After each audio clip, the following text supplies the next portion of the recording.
Hi everybody, it's Sue the Nature Nurse. I first want to give a huge heartfelt thank you to our frontline healthcare workers who are battling this coronavirus pandemic. My heart and my prayers are with you. And for the rest of us who are not on the front lines, who have already stocked up and we are staying home, and we have reached out to our neighbors and our friends that we can help, and our healthcare workers, if there's a healthcare worker in your neighborhood that you can adopt and offer to support them in some way, and their family, that would be awesome. But beyond that, there are some silver linings, and I don't want to minimize how devastating this pandemic is for all of us, and we are all experiencing grief on different levels. But at the same time, there are some silver linings, and one of them I may suggest is that there's this huge surge in growing plants again and creating gardens. And for those of you who've been following us, the nurse farmer Clif and I have been creating this Healthy Green Thumbs campaign, which we started last summer. And you can go to either of our websites, thenaturenurse.com or thenursefarmer.com, and click on the Healthy Green Thumbs tab. There's information about what the intention is, and at the very bottom is all of our past newsletters. So if you find that you yourself feel like you want to stay connected, staying connected with living things is so important right now, and nature is one way to do that. And by growing something, whether it be a simple pot of succulents like this, or maybe you want to grow some microgreens, which we also have information there on our websites, on our shopping pages, which Clif and I have tried to put simple things that you may be able to purchase online so that you don't have to go out.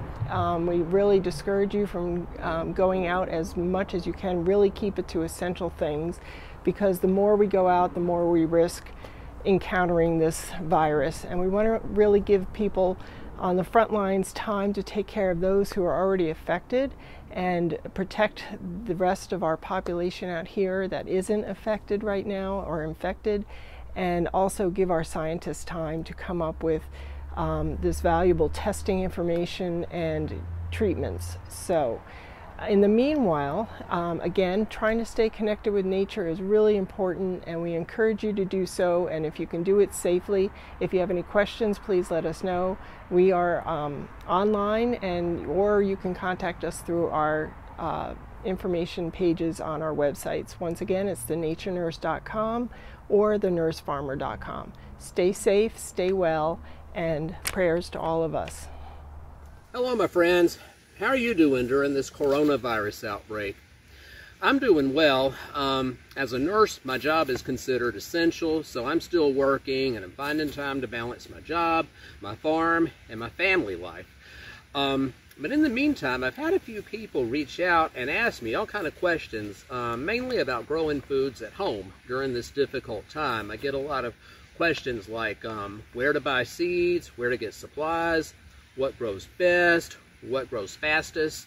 And some of these questions are what I call loaded questions, and there may be even fluid type questions given our current circumstance. So I decided I'd make a video and talk about some of the things that we're doing here on our farm, and I'm also including a few shortcuts that we've taken with the coronavirus outbreak.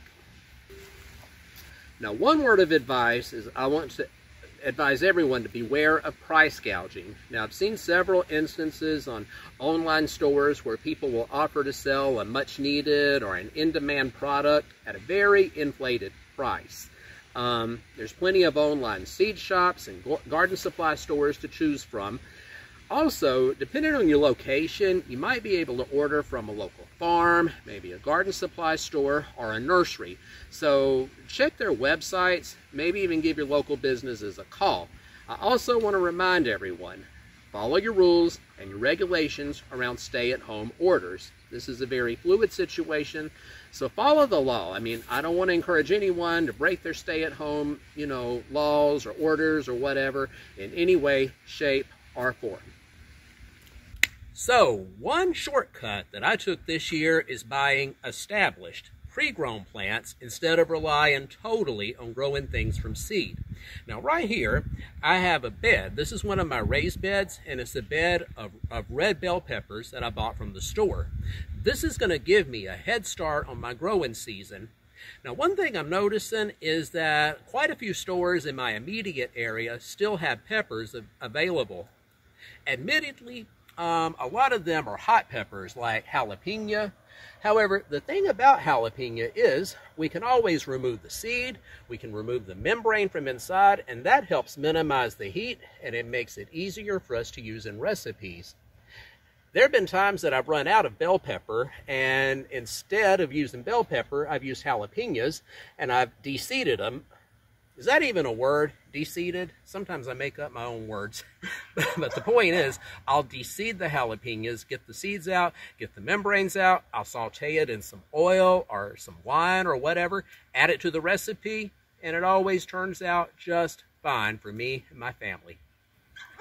One of the things that I'm noticing during the coronavirus outbreak is that people seem to be purchasing traditional, tried and true favorites, maybe like tomatoes, and they tend to be skipping overs that they might not ordinarily use, leaving the selections that are not quite as popular for the rest of us. Human nature, I guess, because we tend to stick to things that we're most comfortable with, right? Of course we do. But eggplants are another vegetable that kind of comes to mind, sort of like those peppers I was talking about. And this here is my bed of eggplants. I also bought these pre-grown from the store.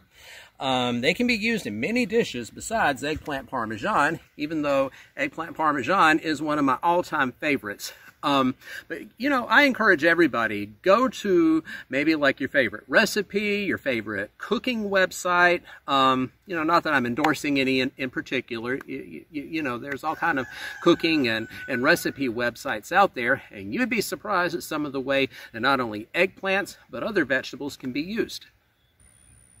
I also have several herbs like basil, dill, lemongrass, and parsley that I bought pre-grown, but I also have this garlic, which I planted last year, and as you can see in this raised bed, it's thriving very well. Now, having herbs handy during a time like this is not just a matter of convenience, but it's also a means of changing up flavors so that we don't get tired of eating the same food over and over. And I'll give you an example. You know, one day we might just have plain squash that's been cut up into coins, breaded with cornmeal, and then fried. And, you know, that's good, but the next day, it's nice to have some squash in a different form. Maybe we'll cook it with some garden fresh basil for a nice Italian flair. My husband took charge of some of the foods that we grow from seed, and he decided to stick with some rapid and fast-growing selections that don't have to be started indoors and can be sown directly in the ground. This is one of our raised beds with squash. Squash is fast to sprout out of the ground from seed, and it's fast to produce food too. Ideally, we should have some squash in about 6 weeks.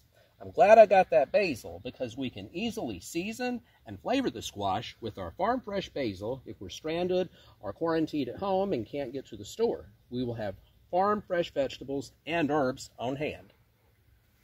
Cucumbers are another fast to sprout and fast to produce vegetable selection. We should have cucumbers ready for picking in about 6 to 8 weeks. Cucumbers taste good by themselves or with some oil and vinegar. In fact, I can use the dill from our garden to flavor the cucumber or make a cucumber salad. Corn, okra, tomatoes, they take a little bit longer to grow, but long-term produce an abundant amount of food for us here in Alabama.